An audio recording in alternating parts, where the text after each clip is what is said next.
Halo, selamat datang di Bicara Bandar episode yang ke-14 bersama saya Arga dari Creative Trader. Dalam podcast kali ini, seperti biasa, kita akan membahas tentang kondisi terkini, apa yang terjadi seminggu terakhir, hal-hal baru apa saja, hal-hal hot apa saja yang bisa kita ambil pembelajarannya, dan tentunya apa yang terjadi di balik layar dari pergerakan harga naik turun yang kita lihat sepanjang minggu ini. Juga saya akan menjelaskan sedikit tentang peraturan free float. Free float yang akan berdampak pada pembobotan indeks yang dijadikan kambing hitam kejatuhan saham-saham konsumer seminggu terakhir. Saya juga akan membantu Anda mengerti kenapa itu dijadikan kambing hitam dan benar salahnya, apakah itu yang menyebabkan dibantingnya saham konsumer. Juga saya akan membahas saham spesial juara tahun ini, saham DCII yang naik 10.000%. Apa yang terjadi di balik kenaikan itu dan buat apa saham itu dinaikkan begitu keterlaluannya, dan kenapa investor retail kayaknya nggak ada yang cuan di saham itu, dan ada banyak hal lain. Tentunya akan melanjutkan pembahasan tentang kebangkitan IHSG seperti yang sudah kami bahas beberapa minggu terakhir. Oke, itu aja pembahasan kita, mari kita mulai.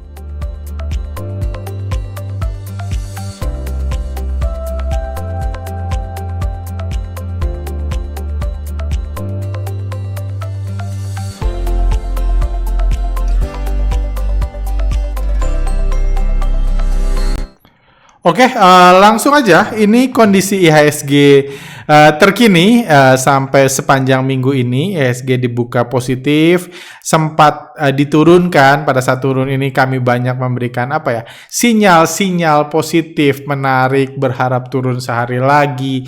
Tiba-tiba kami buat post tentang markdown, di mana menjelaskan kepada investor retail di Instagram kami bahwa apa itu markdown tepat ketika IHSG di markdown.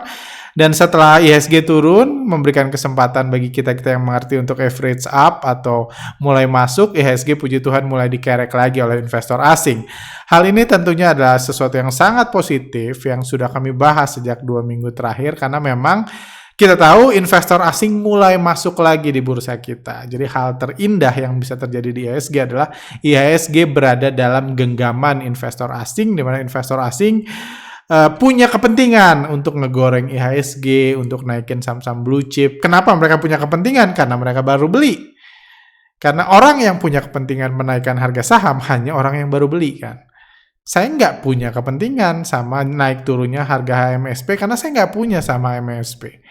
Cuma yang baru beli kemarin Jumat punya kepentingan. Cuman kalau retail yang punya kepentingan, lokal yang punya kepentingan lah, apalah artinya kita kalau kita ngomong lingkup besar IHSG, karena IHSG yang nguasain investor asing, yang pegang setirnya investor asing. Dan jadi ketika investor asing mulai akumulasi sejak awal bulan Mei lalu, kami sudah mulai positif. Kami sudah bilang badai akan berakhir.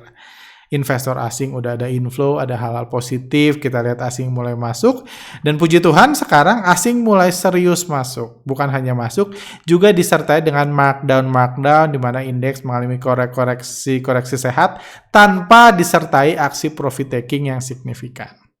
Jadi ini memang rezekinya para alumni atau pengguna sistem foreign flow, di mana bisa mendeteksi markdown, di mana harga turun, harga IHSG-nya jatuh, tapi asingnya cuma jualan sedikit, beli lagi di bawah. Asingnya jualan sedikit, beli lagi di bawah. Kenapa seperti ini? Kenapa ada markdown? Seperti saya jelaskan di Instagram minggu ini ketika IHSG sedang di markdown. Kenapa perlu ada markdown? Untuk menjaga level kekhawatiran investor lokal atau untuk memadamkan optimisme investor lokal. Kenapa investor lokal harus dipadamkan? Karena asing belum mau jualan. Yang asing butuhkan dalam fase akumulasi adalah investor lokal yang takut, investor lokal yang khawatir apa bebas, mau khawatir COVID, varian baru, vaksin, inflasi, apapun bebas. Yang penting lu mau jual supaya gue bisa beli. Itu yang dibutuhkan asing. Dia bisa ngeluarin berita buruk, dia bisa memarkdown dan lain-lain, dan harapan kita itu terus terjadi.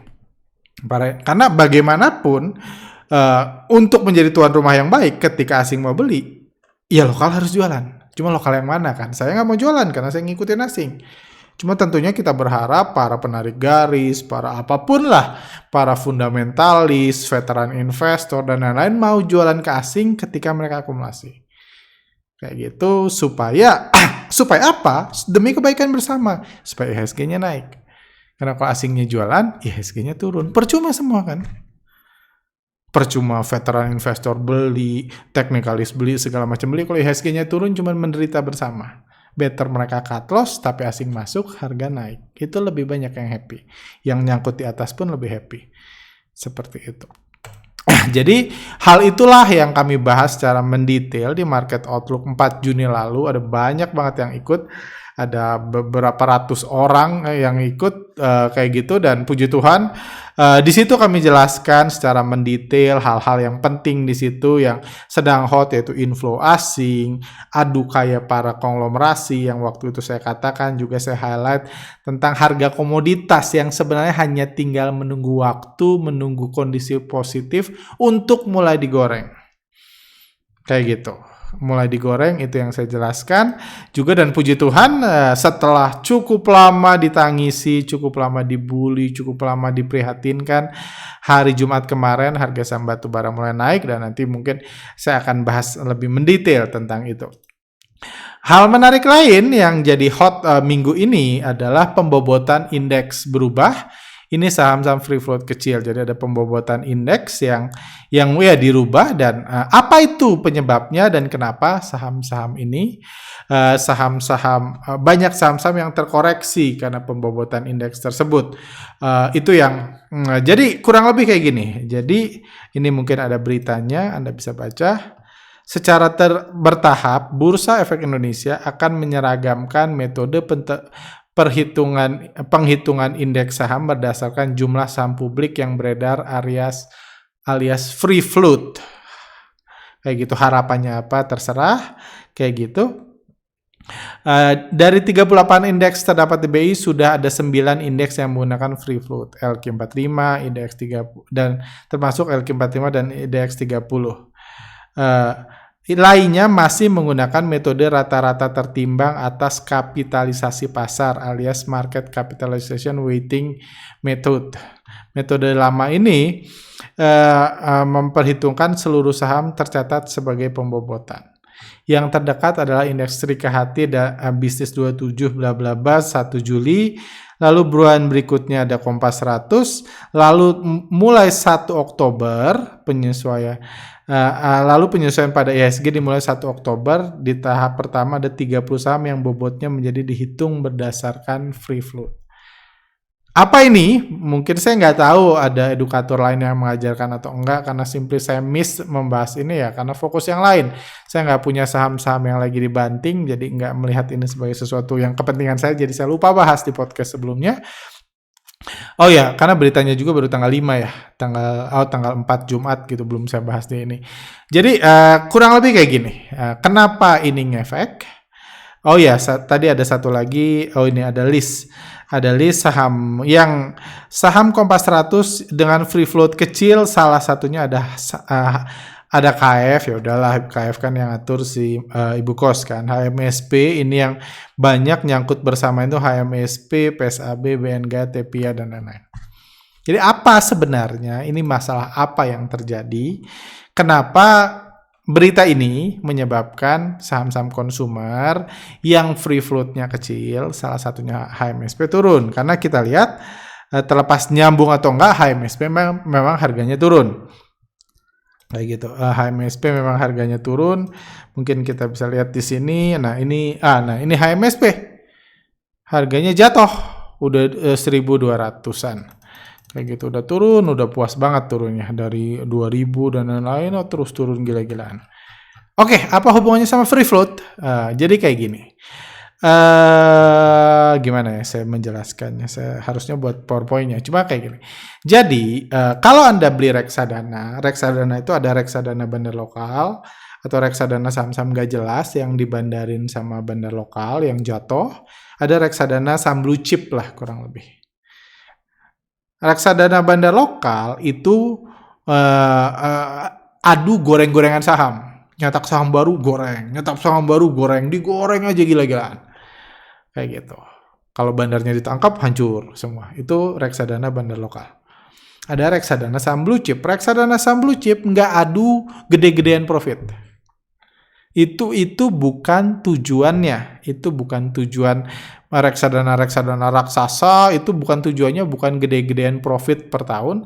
Tapi tujuan manajer investasinya, si manajer investasinya, itu tujuannya adalah mengatur supaya dana kelolaan dia dekat, mirip dengan kinerja benchmark. Benchmarknya itu apa? Bisa IHSG, bisa LQ45, bisa IDX 30, dan lain-lain.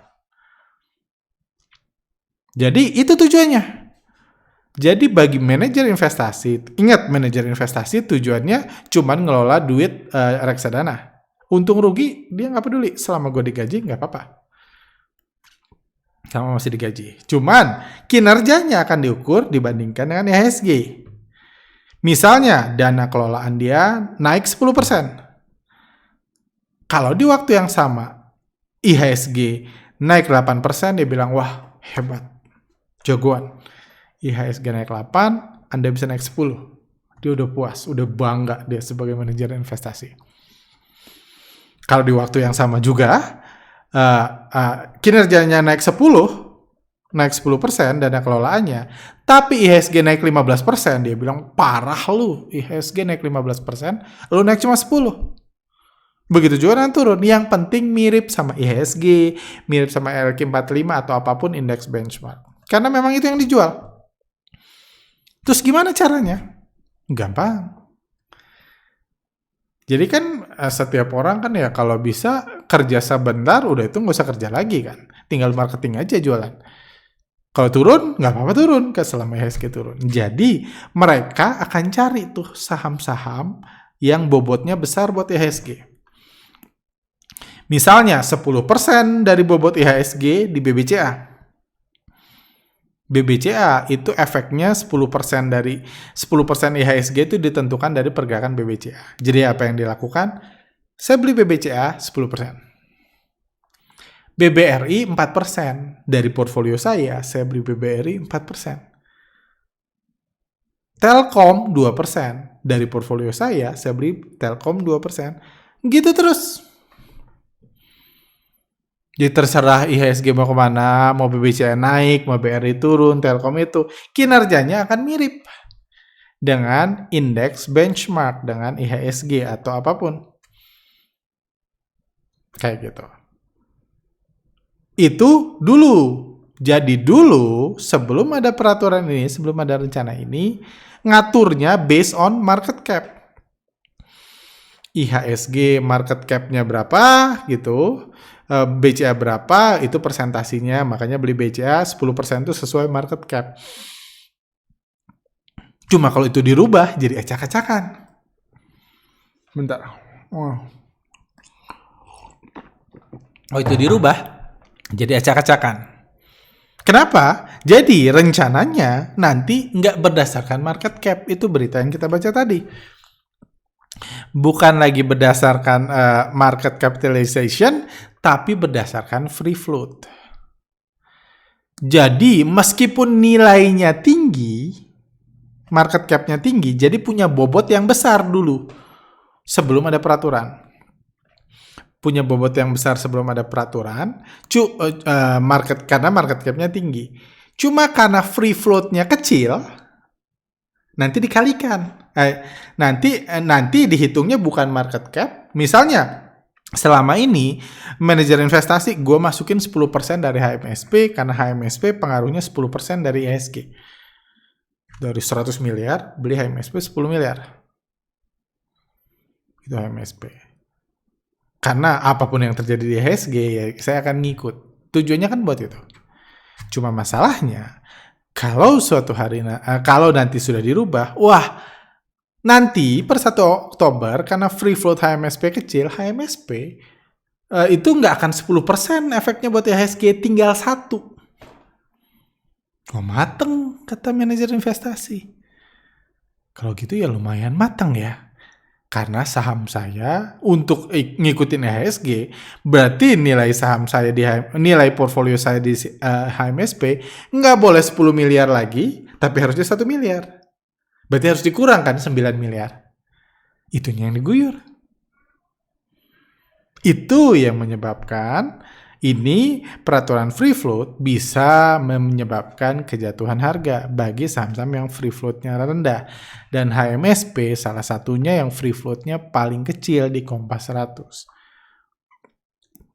Cuma 7,5%. Meskipun market cap-nya besar, 151 triliun. Ini nggak tahu kapan nih 151. Oh ya, mungkin baru-baru ini 151 triliun, tapi karena 7,5 ini nanti efeknya berkurang. Jadi manajer investasi yang mau nyanta, ya udah kalau memang mau dirubah, gua akan buang HMSP gua, beli saham-saham yang free float-nya besar dan efeknya buat IHSG atau buat indeks yang jadi benchmark besar. Buang HMSP, jual itu. Terus rugi dong, ya dia mana peduli rugi atau untung, kan bukan uang dia. Yang penting sesuai benchmark. Kurang lebih itu yang terjadi. Kalau Anda ada masukan tambahan atau nggak ngerti, silahkan masuk kolom komentar. Karena kebetulan saya belum sempat buat PowerPoint-nya untuk menjelaskan, cuman mudah-mudahan bisa dimengerti. Lanjut, hal hot lainnya adalah masuknya era baru, masuknya era bank perencanaan digital, bank pengajuan digital. Ada 7 bank yang dalam proses menjadi bank digital. Jadi kan pertamanya bank mini, bank hampir bangkrut, bertransformasi jadi bank rencana digital. Ya punya rencana, gue sih ada niat kalau boleh pengen jadi digital. Selanjutnya lagi itu masuk kategori bank pengajuan digital. Gue serius nih pengen jadi bank digital gitu. Serius, gue udah mengajukan ke OJK pengen jadi bank digital. Udah bank pengajuan, kita nggak tahu apakah akan diterima jadi calon bank digital seperti itu yang akan buat produk digitalnya, atau bank penolakan digital. Apapun yang dia lakukan, menurut saya nggak satupun dari bank-bank ini akan berhasil jadi bank digital. Karena saham ini fokusnya jualan mimpi. Yang dijual mimpi, yang Anda beli mimpi. Jadi jangan pernah menganggap nanti pas jadi realita, mimpi harganya bakal semakin naik. Ini yang dijual mimpi kok, bukan realita. Kalau realita nanti beli lagi lain hari. Ini yang dijual mimpi, harga sahamnya digoreng gila-gilaan karena memang ini tahunnya bank digital. Saya ada wawancara di CNBC awal minggu ini gitu, cuman ada cuplikannya juga kami share di itu. Kami jualan mimpi. Karena mimpi memang gratis, tapi kalau bisa dijual lumayan.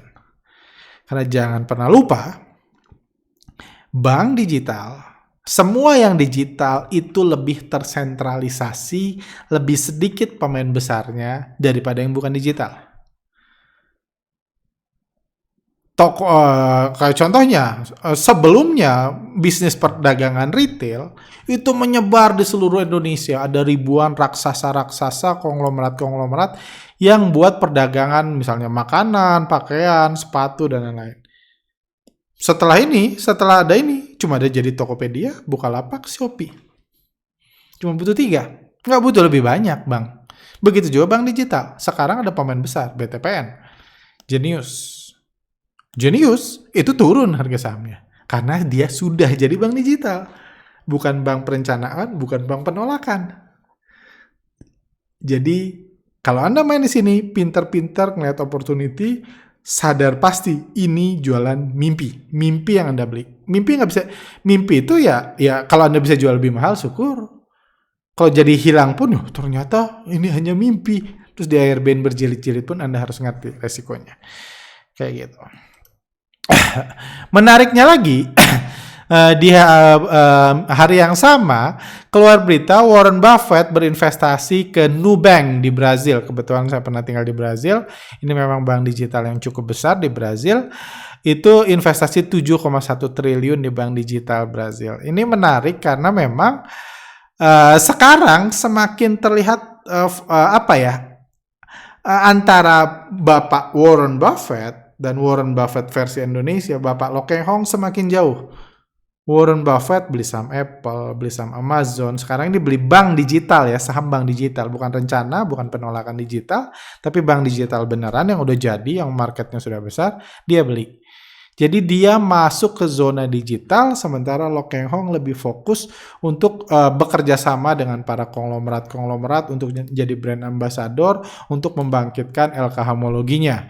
Berulang kali Pak Lo Keng Hong bilang nggak tertarik startup, nggak tertarik saham digital, dan lain-lain, kecuali yang berhubungan dengan partnernya lah.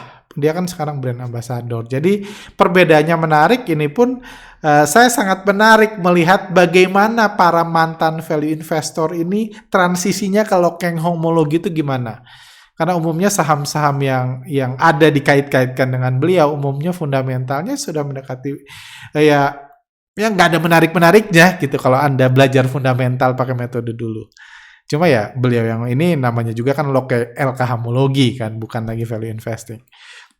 Seperti itu. Hal menarik lainnya, BEI proposal perusahaan e-commerce sudah masuk. Jadi ada e-commerce yang masuk, gosipnya diyakini ini Bukalapak.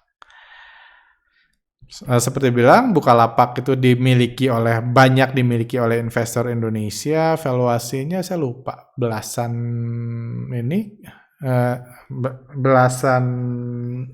miliar dolar atau di bawah 10 miliar dolar, saya lupa ngelihat valuasi terakhirnya. Tapi ya ini sentimen positif, meskipun Bukalapak mungkin kalau nggak salah secara tractionnya masih semakin kalah dari Tokopedia dan Shopee. Cuma ya yang penting ada dulu lah, yang penting ada dulu biar jadi trigger buat startup lainnya untuk bisa jual sahamnya di ini. Karena yang penting ada dulu lah, nggak usah terlalu idealis, harus yang terbaik, harus yang ini, daripada nggak ada, mendingan ada dulu. Mudah-mudahan ini Bukalapak. Saya sendiri belum sempat tanya ke orang startup seberapa valid nih gosip ini Bukalapak. Kalau Bukalapak, karena Bukalapak jauh lebih sederhana, nggak harus double IPO dan lain-lain kayak gitu.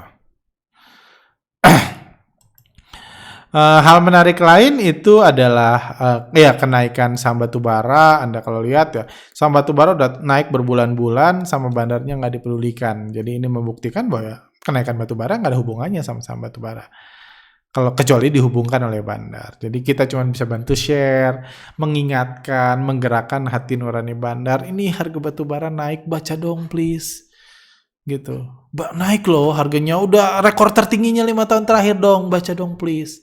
Kenapa kita berharap bandar baca, sharing di sosmed, memviral kan? Supaya bandar tergerak untuk menggoreng, karena kita nggak bisa kan. Kita cuma bisa sharing. Karena di bursa saham, hukum terkuat adalah hukum kebebasan bandar.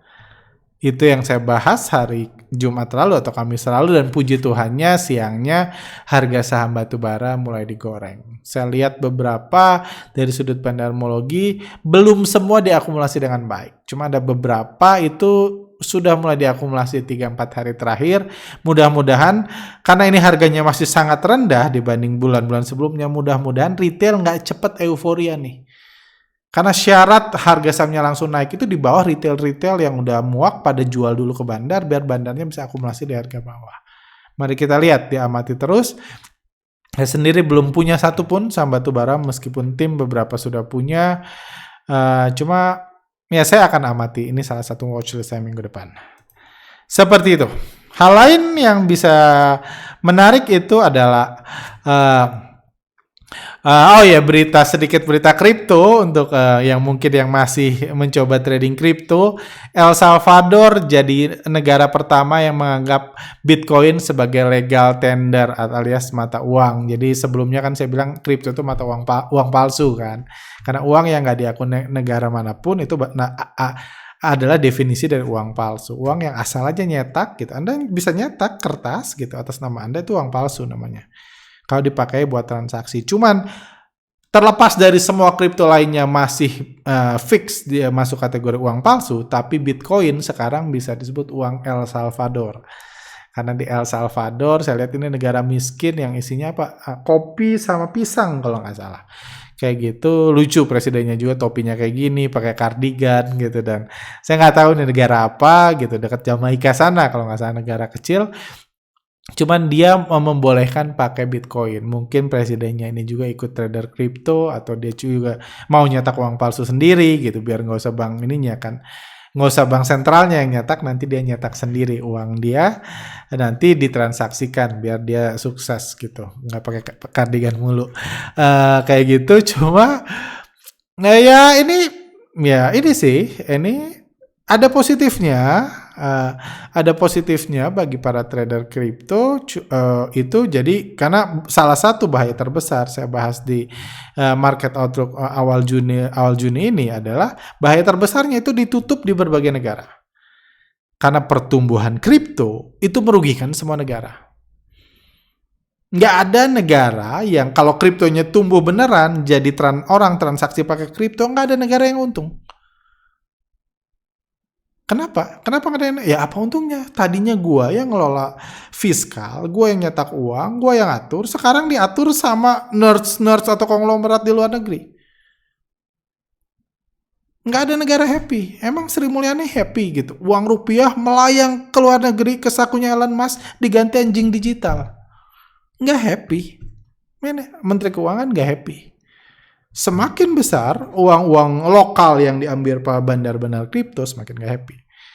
Akan ada titiknya, kalau itu bertumbuh, ya mungkin baiknya sekarang udah dihancurkan. Cuman kalau nanti bertumbuh lagi, akan ada negara yang nggak happy dan kayak Turki ditutup. Kayak Cina ditutup. Karena presiden Cina nggak mau duit gua diambil, duit bangsa gua udah capek-capek ini diambil sama Elon Musk. Ditukar anjing digital. Buat apa di Cina anjing digital? Kayak gitu. Jadi hal itu cuma sekarang kalau mau aman, para trader kripto bisa pindah ke El Salvador. Ini wajar, ini strategi yang biasa digunakan negara-negara kecil, miskin, dan lain-lain, supaya orang punya alasan untuk masuk negara dia. Bisa spending di dia bisa kenakan pajak atau apa, gimana ntar, kayak gitu. Karena ya, sehebat segila-gilanya orang yang nyetak Bitcoin, dia kan nggak bisa buat negara sendiri. Dia cuma bisa nyusup aja jualan uang palsu dia ke orang-orang yang mau beli mimpi mereka. Cuma dia nggak punya negara sendiri, dia nggak punya lahan sendiri, dia nggak punya militer sendiri, jadi dia pasrah aja kalau diusir. Cuma sekarang punya tempat kabur di El Salvador. Bagi para ini uang palsu, mungkin nanti ada yang lain-lain juga bisa dilakukan ke depan. Jadi ya masih terus berkembang. Kalau bisa aja negara-negara miskin lain ada, kan bisa ada negara yang cocok buat penjahat. Lalu kalau sembunyi di gua nggak akan ditangkap, dan ada aja negara kayak gitu. Intinya kan mereka mau cari duit buat mereka. Kalau ini mungkin kebetulan ya ini nggak tahu milenial atau bukan, mungkin dia trader kripto juga kayak gitu, supaya banyak teman di negaranya mungkin. Kayak gitu. Hal menarik lain yang bisa diinikan, yang bisa jadi pembahasan kali ini adalah mantan bos di BEI ini Pak Tito.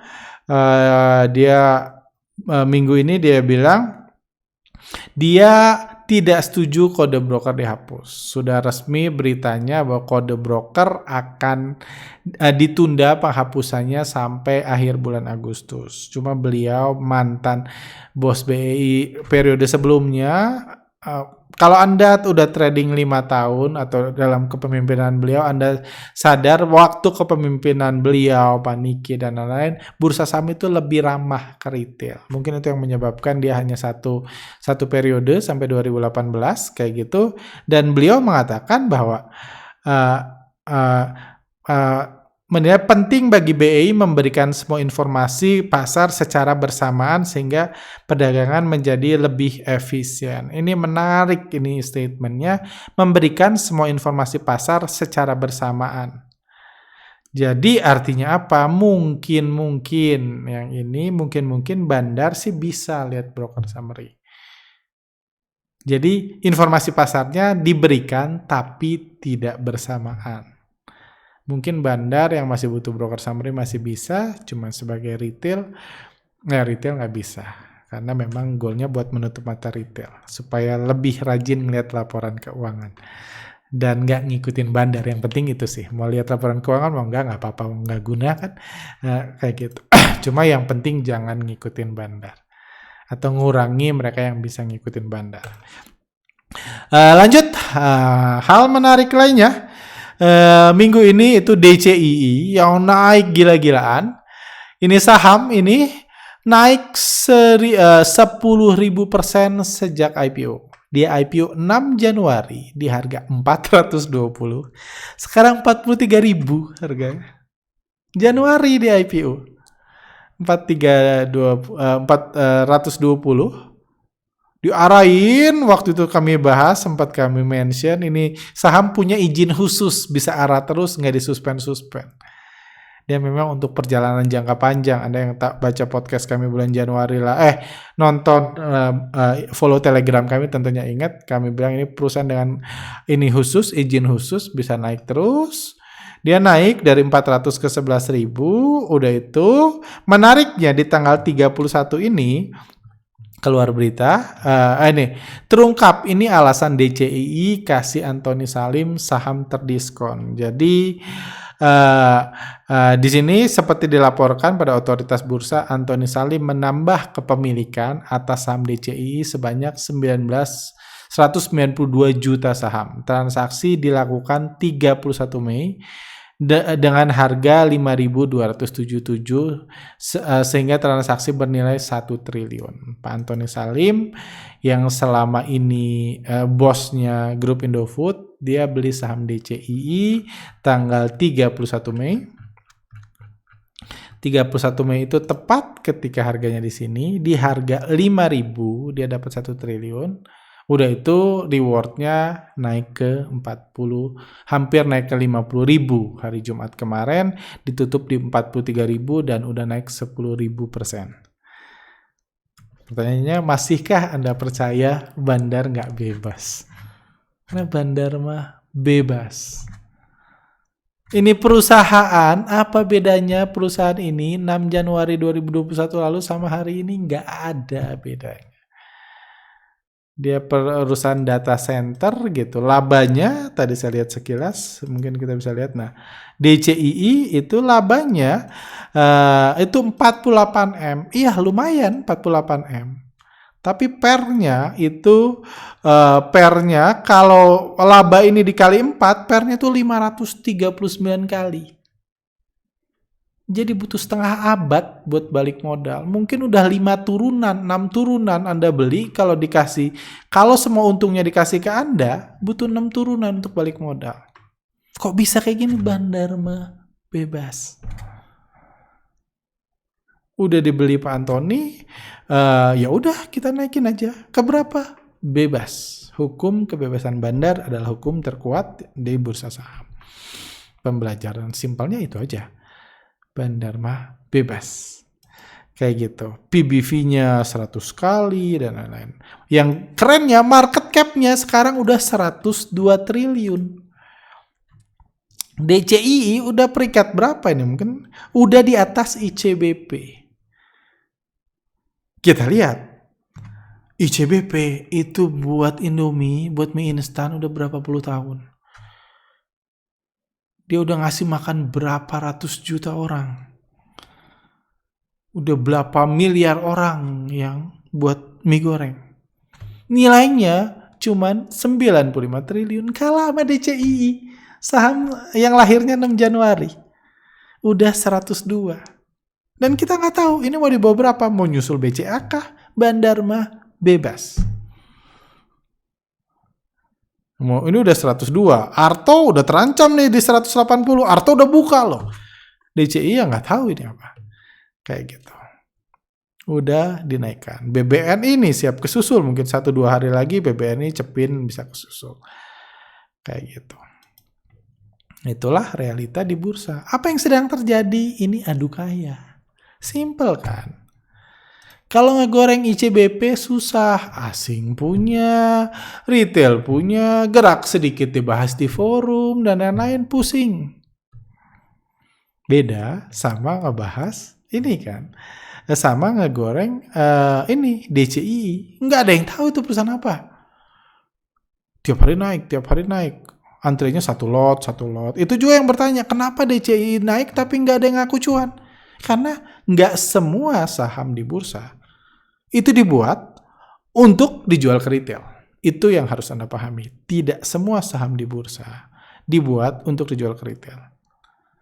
Jadi ada banyak tujuan untuk mencetak saham. Bukan cuma untuk dibuang ke Anda, digoreng, dijual ke retail, udah itu di ARB kan, digocapkan, delisting. Itu bukan satu-satunya tujuan di bursa. Ada saham yang memang sejak awal nggak butuh duit Anda. Kayak gitu. Jadi dia nggak dijual ke Anda. Nggak mancing-mancing, nggak ada nggak ada stock pick para pengusaha stock pick, para pom-pomers ngepom-pom DCII gitu. Di awal-awal ketika harganya 400 atau Arto ketika harga 100 nggak ada. Kenapa? Karena dia nggak pengen Anda beli. Saya cuma pengen naikin, Anda diem aja. Nggak tahu mau dibuat nyusul BNI kah, apa nyusul BCA kah, Bandar mah bebas. Semakin tinggi yang pasti yang beli di 5.000 semakin kaya. Dan salah satu angka yang bisa menunjukkan adalah nilai transaksi DCII dari hari pertama IPO tanggal 6 Januari sampai Jumat kemarin itu total transaksinya cuma 129 miliar. Market cap-nya 104 triliun. Modal ngegorengnya cuma 129 miliar. Ini total transaksinya. Cuma ditransaksikan 25.000 kali. Bandingkan sama Antam, transaksinya sejak periode yang sama 6 Januari sampai hari Jumat kemarin itu 254 triliun. Wajar banyak yang nyangkut di Antam kan? Karena ini jelas dipanggil-panggil, beli gue, dipom-pom di mana-mana, naik sedikit di forum, karena memang mau dijual ke retail. Nanti kalau mau naikin akan dimaki-maki, dijual orang retail suruh cut loss karena mau dibeli dari retail. Ini mah barangnya Bandar, ini punya gua, mau gua nentuin harga berapa. Ingat Bandar mah bebas. Orang harus sangat-sangat keras kepala untuk menganggap kalau harga Bandar itu tidak bebas. Apalagi ngeliat saham kayak gini. Anda lihat saham-saham yang naik paling banyak setiap tahunnya, ada nggak yang fundamentalnya bagus? Ada nggak yang perusahaan jelas? Nggak ada. Peringkat 2 saham bank, belum ada banknya yang naik tahun ini. Kayak gitu. Ini cuma kontes adu kaya aja. Karena zaman sekarang di stock market 2.0 memang semua konglomerat ngerasa ngapain lagi gue bisnis. Kalau mau adu kaya ya bukan ngapain lagi bisnis sektorial kan banyak yang goyang atau lesu atau tidak menarik. Mendingan bisnis kuliner di bursa saham lebih mudah. Seperti itu. Oke, sekarang saya akan coba jawab beberapa pertanyaan yang masuk. Singkat aja. Ini ada beberapa pertanyaan yang menyangkut konten-konten kami minggu ini. Ini satu, setelah nonton wawancara dengan Akra, saya melihat Pak Arga seperti jadi orang yang berbeda dan terlihat tidak kritis dan cenderung mempromosikan Akra supaya dibeli follower CTS. Apakah ini tanda-tanda kalau CTS sudah mulai pindah kubu dari retail ke Bandar? Oke, nanti saya baca dulu. Saya ingat banget Pak Arga pernah bilang meskipun Bapak sudah menjadi Bandar, Bapak berkomitmen untuk tidak mempromosikan saham yang Bapak bandari ke follower CTS. Seperti para pom-pomers dan penjual stock pick pada umumnya. Jadi bertanya-tanya apakah komitmen tersebut masih tetap dipertahankan. Untuk pertanyaan pertama, saya no comment. Kayak gitu. Yang pasti saya tetap beli saham-saham retail ya. Kayak gitu. Udah jadi Bandar atau enggak saya nggak akan pernah ngomong, saya pernah bilang kan kayak gitu. Cuman kalau ini saya bilang, saya ingat banget Pak Arga pernah bilang meskipun Bapak sudah menjadi Bandar, Bapak berkomitmen untuk tidak mempromosikan saham yang Bapak bandari ke follower CTS. Yes, saya buat IG Live bersama tim MNC dan AKR. Alasannya saya jelaskan di IG Live tersebut karena memang salah satu riset yang sedang kami perdalam, menurut saya salah satu kebutuhan krusial para investor di Indonesia adalah menemukan metode buat investasi jangka panjang. Karena suatu hari COVID ini akan mereda, suatu hari ekonomi akan pulih, nggak semua orang punya waktu, punya bakat, punya kemampuan membaca pergerakan Bandar untuk ngamatin market terus-menerus. Ada orang yang lebih menguntungkan dia kerja lain. Tapi bukan berarti dia nggak butuh invest. Masalahnya di era stock market 2.0, bingung orang invest sama apa. Karena yang naik saham busuk, ya saham-saham bagus pada turun. Yang perusahaan jelas tambah turun. Ketika bandar memutuskan hubungan antara harga saham dengan fundamental, bingung kan? Jadi, tapi bukan berarti orang nggak butuh invest. Bukan berarti jumlah orang yang pengen uangnya ditanamkan di satu saham, yang penting 10 tahun ngasilin return yang memuaskan lebih dari deposito, saya udah puas. Saya nggak punya waktu untuk ngamatin asing, ngamatin bandar, dan lain-lain. Menurut saya kebutuhan itu ada. Dan jauh sebelum saya diundang, AKR adalah salah satu perusahaan yang saya riset ke situ. Saya riset kepemilikannya, ada aksi buyback ketika itu, dan lain-lain. Jadi saya anggap, ini saham cukup menarik.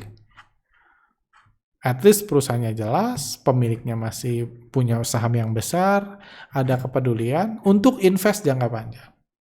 Saya sampai detik ini nggak punya AKRA. Sampai detik ini saya nggak punya AKRA. Dan saya ini tetap berkomitmen untuk dan saya menjaga komitmen saya. Meskipun saya ngomong hal bagus-bagus AKRA di dalam IG Live itu, saya bukan bandarnya AKRA. Kalau suatu hari saya ngebandarin saham, saya nggak akan promote ke Anda.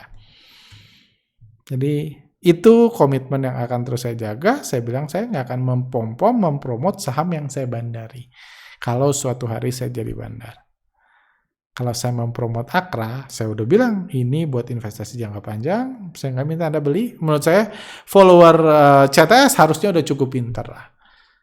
Anda bisa mencium kalau hal-hal aneh. Pertanyaan ini juga menandakan Anda sedang mencium ya. Wah, ini ada hal aneh nih kayak gitu. Cuman saya mau meluruskan,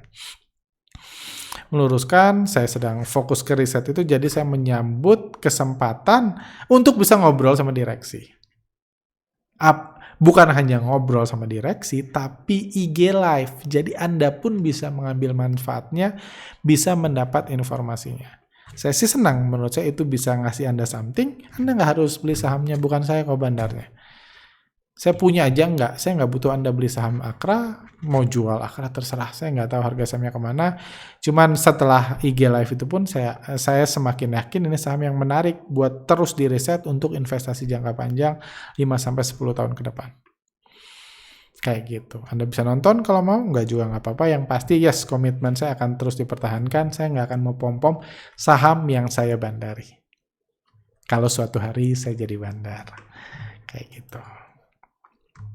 Lanjut, terakhir mungkin. Terima kasih untuk warningnya di Telegram yang ngasih tahu kalau MNC Group mau dibanting hari Jumat. Sama-sama. Saya jadi langsung jual saham-saham MNC saya hari Rabu sore. Akhirnya bisa ngerasain juga cuan besar dan keluar duluan sebelum dibanting lagi sama bandar. Pertanyaan saya, kenapa CTS berani ngebocorin strategi bandar? Apakah mereka nggak marah sama Pak Arga karena ngebocorin strategi mereka ke publik dari hari Rabu, padahal jadwal dibantingnya hari Jumat? Ya, ini banyak banget yang nanya kayak gini gitu. Jadi kami post the power of kebetulan, namanya juga kebetulan. Mungkin saya komennya itu aja untuk pertanyaan awal ini. Tapi apakah Hadi marah? Itu kan hari Jumat sore kan? Jumat siang. Saya ngomongnya Rabu, dibantingnya Jumat sore. Jumat jam 4-nya saya masih IG Live sama AKR bareng MNC. Berarti baik-baik aja kan. Kayak gitu aja sih. Oke, itu aja. Thank you buat rekan-rekan ini. Saya harap Anda bisa belajar something. Kalau ada pertanyaan, kebingungan, pendapat, koreksi, dan lain-lain, silakan masukkan di kolom komentar. Kalau Anda suka ada pertanyaan-pertanyaan yang menurut Anda cukup bagus, menarik untuk dijawab, dan lain-lain, tolong di-like. Karena pertanyaan yang banyak like-nya lah yang akan fokus kami bahas dalam sesi Q&A selanjutnya. Dan ya ada juga yang komplain kan, kenapa bahas kripto mulu, kenapa sekarang bahasnya ini dan lain-lain, karena itu yang banyak di like. Kalau Anda pengen punya pembahasan lebih mendalam atau apa yang lebih mendalam kayak gitu, yang lebih nendang dong, buatlah pertanyaan yang nendang. Kalau itu banyak like, saya akan jawab. Bahkan saya pernah ada kasus-kasus pertanyaan bagus, saya buatkan video khusus untuk menjawab pertanyaan tersebut. Oke, itu aja untuk kali ini. Sehat selalu, sampai jumpa di lain kesempatan.